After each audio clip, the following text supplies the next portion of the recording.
Well, the filibuster is a word that means piracy, and it is the instrument that is destroying the Senate. It is, if you want to think about what it means in real terms, it means a supermajority is required to pass legislation. And we've experimented with this in our past. The Continental Congress had a supermajority, and it paralyzed them. And so the founders of, the writers of our Constitution specifically did not put in a supermajority for legislation. They put it in only for special things like approving treaties or overcoming a presidential veto. In modern times, the tradition of letting everyone speak at length was translated into the fact that you cannot shut down debate with a simple majority. That has embraced the supermajority control of the Senate. What has happened is the powerful in America have used that to blockade legislation for the people. Now, envision this. The Republicans who were representing the powerful said, we have an agenda. We want to reduce taxes and give the money to the wealthiest Americans. And so in 2001, they changed the rules so they could do that by simple majority. So the powerful get to pass their legislation to enrich themselves at everyone's expense by simple majority. But on health care, housing, education, living wage jobs, the Equality Act, taking on climate chaos and carbon pollution that drives it, requires a supermajority. So we've tilted the playing field in favor of the powerful over the people. So every presidential candidate should be asked, you're talking about reforms in healthcare, housing, education, jobs, infrastructure, equality. How are you going to get that passed? Are you going to have the guts to help lead the Senate to pass an agenda by simple majority for the people, especially given that the Republicans have changed the rules to pass the agenda for the powerful by simple majority? If they say no, then they don't really intend on changing the status quo. A status quo which works great if you're a billionaire or a multimillionaire, but works terribly if you're a working American. And so each of them needs to be called to accountability. It's one thing to propose ideas, but we're not going to get them passed unless we have a Senate that can act. And that's what has to happen.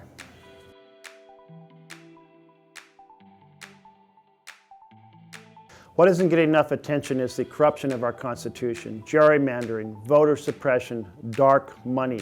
These three things have been driven by the Supreme Court. The Supreme Court, just a couple weeks ago, threw up their hands and said, we're giving a green light for gerrymandering in America. It's okay if states do this.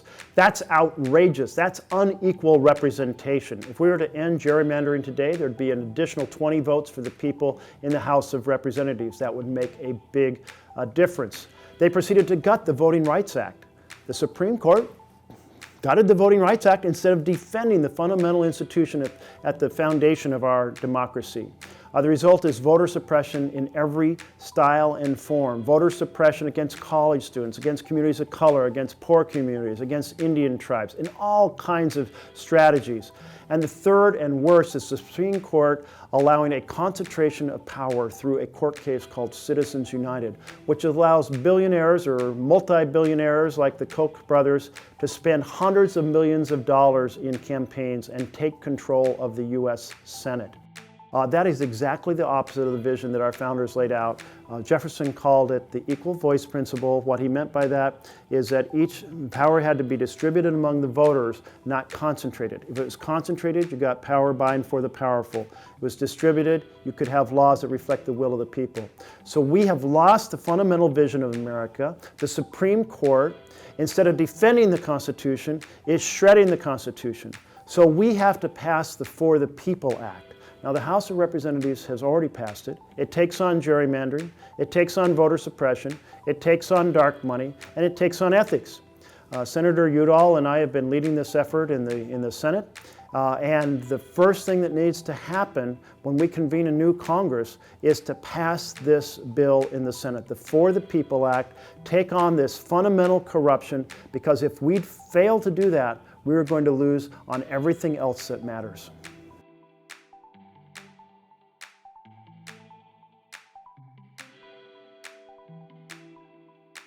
A year ago, June, I went down to the border after listening to Jeff Sessions' speech on called Zero Tolerance. And I said to my team, I can't believe that they're really talking about doing what it sounds like, which is ripping children out of their parents' arms. And I remember my team said, well, there's one way to find out. You got to go down to the border. So I did. It was June 3rd of last year, 2018.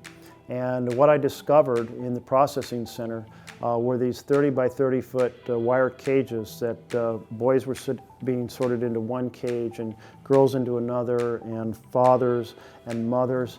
And I was aghast. I mean, America had not grasped at that point that yes, they really were traumatizing children. The Trump administration was traumatizing children deliberately as a political strategy to discourage immigration.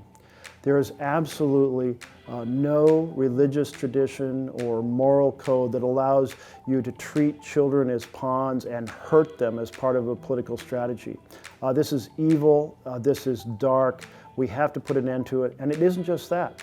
They were blockading the border to leave children stranded in Mexico without families or friends or funding. They were leaving children in holding cells that sometimes are referred to as dog pens or ice blocks because they're freezing cold. In some of those cells, I saw that people didn't have room to lie down. They didn't have mattresses, so they were cold, they were concrete, they were hard. And then you had children who weren't getting 3 meals a day or basic hygiene. They weren't getting medical care they needed. 6 children have died. Much of this is the result of the failure to provide immediate medical care when children come into the custody of the United States of America. And then we have a child prison industry, a for-profit that is running a prison, the largest prison for children in U.S. history in Homestead, Florida, a capacity of 3,200 children, and it gets paid $750 a day to lock up children. So this is horrific. They are supposed to be an, quote, influx facility to rapidly move children into sponsors' homes, but they make money keeping children in prison. It's a fundamental, irresolvable conflict of interest. We have to shut down this for-profit child prison industry. So all of this requires action. And in the Senate, I fought for us to get a bill that provided funding with accountability to shut down the border blockade, the ICE holding cells, the inhumane conditions, the lack of hygiene, this whole set, shut down the for-profit industry, get the caseworks necessary to get the children into sponsors' homes. And none of that made it into the final bill, or very little of it made it into the final bill. So I introduced a bill this week with the support of, there's 40 senators in support of it at the moment, co-sponsors of it, and it's the End the Cruelty to Migrant Children Act. So I encourage everyone, contact your members of Congress, tell them this is the least we should do. This is destroying our soul, of the soul of America, the America that celebrates Lady Liberty, holding her torch up, holding her torch up to the tired and the poor, the tempest-tossed. We need to relight that torch, and that means we treat refugees from abroad, fleeing civil war, fleeing famine, fleeing religious persecution, with respect and decency. We don't treat them as criminals, and we don't deliberately inflict harm on them, as is happening right now. This is happening in our America. This is not some dictator in some foreign land. If it was, we'd be protesting it. We'd be writing resolutions against it. We'd be cutting off funding to those governments.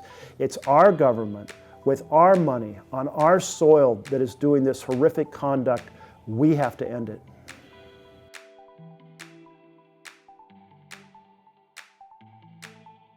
I would say to my teenage self, you've got a very few decades of life on this planet. Use it to make the world a better place. I think about it as I sometimes write on pictures to people or in notes of thank you. Never stop fighting to build a better world that makes your life worth living. It leaves the world a better place, and we have a lot of work to do.